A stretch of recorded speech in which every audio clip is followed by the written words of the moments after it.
आज जो आसंता 2024-25 आर्थिक वर्ष पर जो पूर्णांग बजेट आसीबो सेथिपाई गोटे प्री बजेट रो प्रस्तुति पाई आज जो माने ये बजेट उपरे अध्ययन करिसंती पूर्वरु बजेट प्रस्तुत करिसंती बजेट को कार्यकारी करिसंती अर्थ मंत्री एवं अर्थ विभाग रो सचिव एवं जो माने अर्थ उपरे पांडित्य अर्जन करिसंती एवं विभिन्न ये अर्थ संबंधी अनुष्ठान संपुक्त अछंती समानंको आज डका जाइथिला। आपण माने जानती आम सरकार प्रथम ही लोकंक सरकार भावरे साधारण जनतांकर मतामत को गुरुतर दे आसी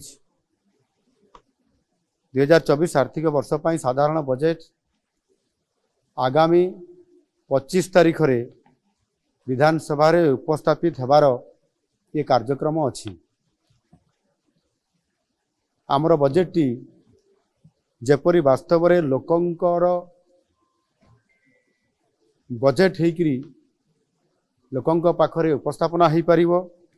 समस्तंकर आशा आकांक्षा को प्रतिफलित करि पारिबो सेथिपाई ए उद्यम जारी रहिछि। आउ एथिपाई मध्य ऑनलाइन जरिया रे व्हाट्सएप माध्यम रे आमे मतामत लड़ीचु एवं अति सुखद खबर अछि जे ये मतामत एथर बहु आग्रह रे अनेक लोक इतरे सामिल होइचंती एवं पाखापाखि प्राय 12,000 रु अधिक लोक मतामत देइचंती ऑनलाइन जरिया रे जहा कि पूर्व वर्ष मानक तुलना रे ये 6 गुण अधिक लोकंक एपरी व्यापक अंशग्रहण आम पाई बहुत बड़े गोटे उत्साहजनक। आज मध्य ए प्री बजेट रो ई प्रस्तुति बैठक रे पाखापाखि प्राय 150 रु अधिक लोक विज्ञ लोक एठी उपस्थित थिले। सेमानक भितर अनेक जहाँ मु कहली अर्थ संबंधी विभिन्न विभाग विशेषज्ञ अर्थनीतिज्ञ पूर्वतन अर्थमंत्री अर्थ सचिव एवं समाजर विभिन्न वर्गर लोक माने अर्थ संबंधी जो माने अनेक ओडिशार भविष्यत कथा चिंता करती से समस्ते विभिन्न मतामत देइछंती।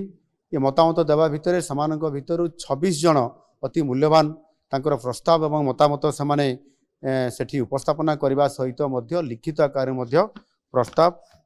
से देइछंती। सेमानकर समस्त मतामत एवं प्रस्ताव को आम विभाग तरफ लिपिबद्ध करा जाइछि एवं ताहाकू विचार करी आगामी दिन रे जो आमर बजेट आसबार अछि तांकर मतामत को निश्चित भाव रे आमे यथासंभव एथिरे प्रतिफलित करिया पई आमे चेष्टा करिवु। आ सेथि पई जो लोकंकर बजेट जेभली भाव रे आज लोकंका पई